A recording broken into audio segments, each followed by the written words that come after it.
Students, हमें यहाँ एक न्यूमेरिकल प्रॉब्लम दी गई है और उसमें कहा गया है कि हमें कैलकुलेट करना होगा उस जिंक इलेक्ट्रोड की इलेक्ट्रोड पोटेंशियल वैल्यू जब वो zinc electrode zinc sulphate solution के कांटेक्ट में होगा और उस जिंक सल्फेट सॉल्यूशन की कंसंट्रेशन दी गई है 0.1 मोलर और वही जिंक सल्फेट सॉल्यूशन 95% डिसोसिएटेड भी होगा उस सॉल्यूशन में।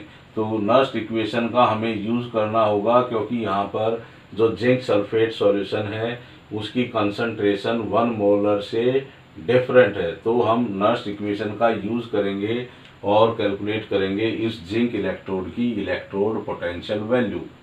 तो जैसा हमें पता है कि जब zinc electrode zinc sulphate solution के कांटेक्ट में होगा तो उस जिंक इलेक्ट्रोड पर ऑक्सीडेशन होगा। तो जिंक का ऑक्सीडेशन होगा जिंक 2 प्लस 2 इलेक्ट्रॉन्स मिलेंगे हमें एक जिंक एटम से और ये ऑक्सीडेशन की फॉर्म में है और हमें इसे रिडक्शन की फॉर्म में लिखना होगा। तो वो हम लिखेंगे zinc 2 plus 2 electron gives zinc. तो यहाँ पर हम इस इक्वेशन के लिए लास्ट इक्वेशन लिखेंगे और क्या रहेगी वो zinc 2 plus 2 zinc E not standard reduction potential of zinc minus 0.0591 by n logarithm product ऊपर रहेगा और रिएक्टेंट को हम नीचे लिखेंगे। ऊपर आएगी concentration of product divided by concentration of reactants.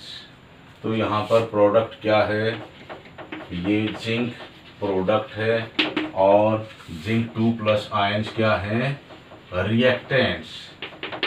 तो इस इक्वेशन को सॉल्व करने से पहले हम उस सॉल्यूशन में जिंक 2 प्लस आयंस की कंसंट्रेशन को कैलकुलेट करेंगे।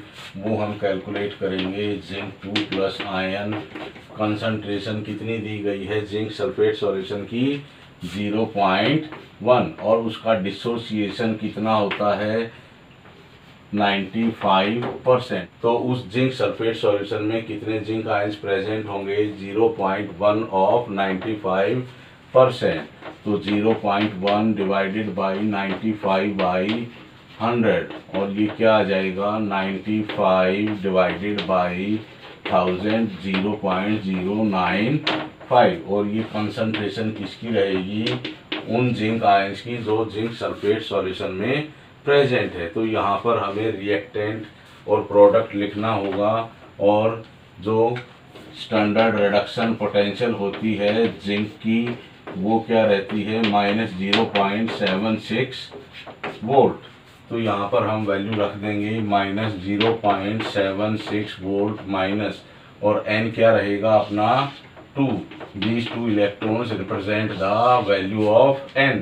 तो 0.0591 डिवाइडेड बाई 2 लॉगरिथम प्रोडक्ट क्या है अपने जिंक मेटल है और रिएक्टेंट क्या है जिंक 2 प्लस आयंस। और हमें पता है कि जब प्योर मेटल सॉलिड स्टेट में है उसकी मोलर कंसंट्रेशन कितनी लेते हैं हम इज इक्वल टू 1। तो यहाँ पर -0.76 माइनस जब हम इसको डिवाइड करेंगे 0.02955 तो लॉगरिथम यहाँ 1 आ जाएगा और जिंक 2 प्लस आयंस की कंसंट्रेशन रह जाएगी नीचे।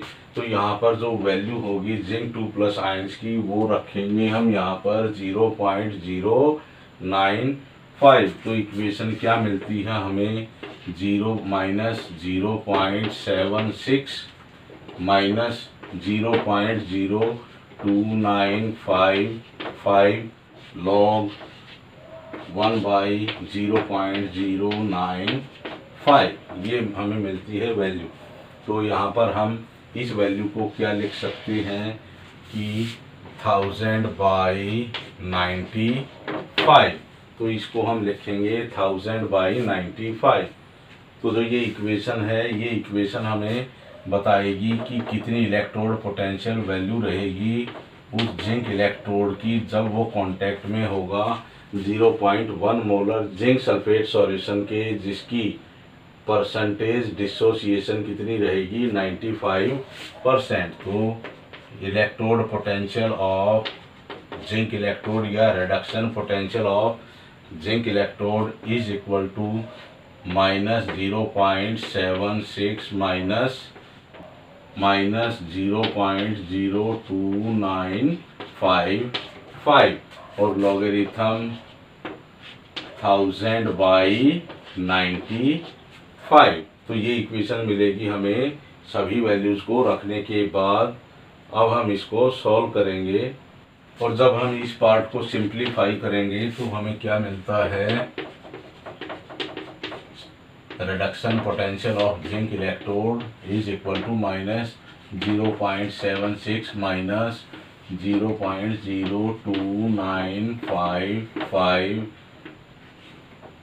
लॉगरिथम 1000 माइनस log 95, क्योंकि log a by b is equal to log a minus log b, और इस 1000 को हम लिख सकते हैं 10⁻³ तो यहाँ हम इसको लिख देंगे 10⁻³ तो क्या आएगा 0.76 माइनस 0.02955 3 log 10 और 95 की वैल्यू क्या रहेगी log 95 की 1.9777 और जो log 10 की वैल्यू रहेगी वो रहेगी इक्वल टू 1। और सिंप्लीफाई करने के बाद हमें मिलेगा 0.76 माइनस 0.02955 3 माइनस 1.9777 और जब हम इसमें से 3 में से 1.9777 माइनस करेंगे तो हमें मिलेगा 0.76 माइनस 0.02955 इंटू 3 में से जब हम इसको माइनस करेंगे तो क्या हमें मिलता है 1.9777 तो 3220.1 तो ये हमें मिलेगा 1.0223 और जब हम इसको मल्टीप्लाई करेंगे तो हमें मिलेगा 0.76 माइनस, तो जब हम इनको मल्टीप्लाई करते हैं तो हमें मिलेगा 0.0302 और ये वैल्यू रहेगी नेगेटिव में।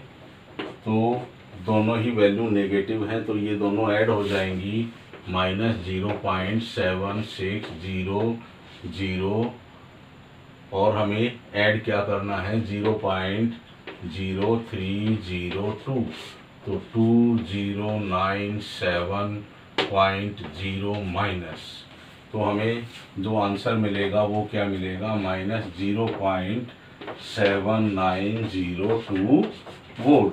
तो यही वो उस जिंक इलेक्ट्रोड की इलेक्ट्रोड पोटेंशियल वैल्यू होगी उस कंडीशन में जब वो जिंक इलेक्ट्रोड कांटेक्ट में होगा जिंक सल्फेट सॉल्यूशन के, और उस जिंक सल्फेट सॉल्यूशन की कंसंट्रेशन क्या होगी 0.1 मोलर, और वो जिंक सल्फेट कितना डिसोसिएटेड होगा 95%। तो इस तरह से हम उस इलेक्ट्रोड की electrode potential value find out कर देंगे under the given condition by using Nernst equation.